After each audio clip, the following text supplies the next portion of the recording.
gig. I have so many emotions flowing through me right now. One being because I came from a very small hospital to like, this is medium, it's not that big, but it's just a new culture, new environment, new people.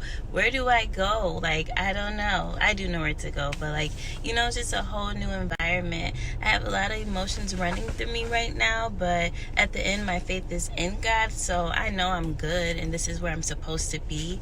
I just ask that you guys pray for me. I'll be back at the end of my shift, so catch y'all tonight to let y'all know how the day. I'm in.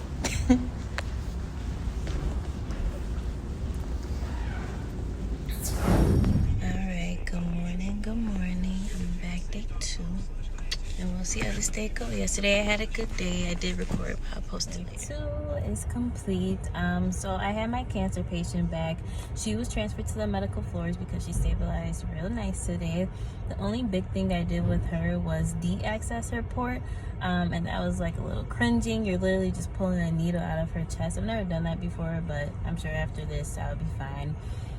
And I also had a vented patient. Of course, I've worked with vented patients before when I was cross-training, so this was nothing new, but she had to take a road trip. So basically, they did an ultrasound of her abdomen and saw that her gallbladder was basically bad. It has no use, it's infected.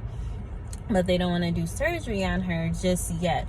So they just placed the ostomy bag with hope to get the infection out so she can get her gallbladder removed.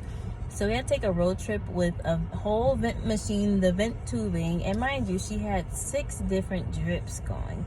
That was very challenging. Like, we all struggled, but we got her there. She got her surgery, and she got back, and she was fine. So yeah, that was a challenge, and having those 6 pumps and trying to label them, that was a little challenge too. And also trying to figure out what's compatible with what, because you can't just hang anything with anything because it might not be compatible, and then that causes a problem, you know. So that was like a big challenge. I feel like the biggest challenge was trying to find out what was compatible. And then I saw another patient. He was admitted like an hour before I was about to go. He had literally a good 30 wounds. Now, wounds are my weakness, so I'm cringing. They're literally tunneling. So here's the medical term, sorry. So they're literally using a Q-tip to figure out how far they go in or how far you can go left, right, around. So that literally was making me cringe. But I stayed in there. It was a good experience. But oh my gosh, he had a wound vac. He had literally a wound that just moved. You could tunnel. Oh, it makes me cringe just thinking about it. But yeah, that was a good experience also. That's like a little summary of my day. Of course, it was a event-filled day, and yeah. Alright, I am back day 3.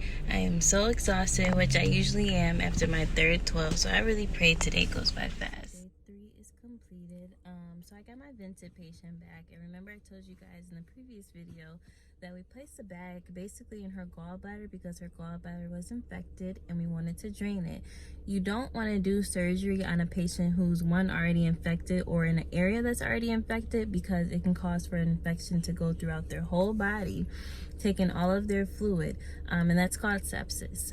So that's why they didn't want to do like a direct surgery to take her gallbladder out right away. They placed the bag and they felt that the gallbladder had blood buildup in there already, along with pus from infection, but it was still draining blood this morning when we came in. So that was a concern because you can't have too much blood going out the body. And yes, it did look like old blood, just by the color of it, because it was dark, but you never really know.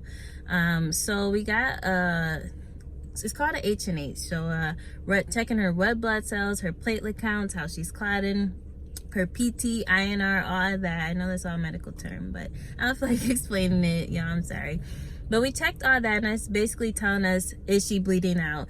And it was lowering, so, but it wasn't low enough for her to need blood.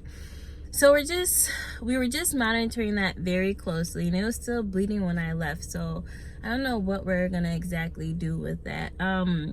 We also took her on a sedation vacation. So what that is basically lowering the sedation to see how they do without the vent and breathing on their own. And she did very well with that. So she should be coming off the vent within the next day or two. So that would be very good for her. My second patient, I had a patient who had a right and left breast cancer. Y'all, I'm tired. I'm sorry. She had a right and left breast cancer, and she got her right breast reconstructed. So when they do that, they have to be in the ICU for the first 24 hours. So it was very interesting taking care of her. They took the fat from her inner thigh and put it on her breast, and it looked very good. And I really liked the doctor. He was such a nice doctor. So then after that 24 hours, which ended today around like noon or so, we took her over to the woman pavilion, and that's where Britt works. So I got to see where Britt works, so that's very exciting. I still have yet to tell her. I'll tell her though. So yeah, that's like kind of just a summary of my day. Nothing spectacular happened.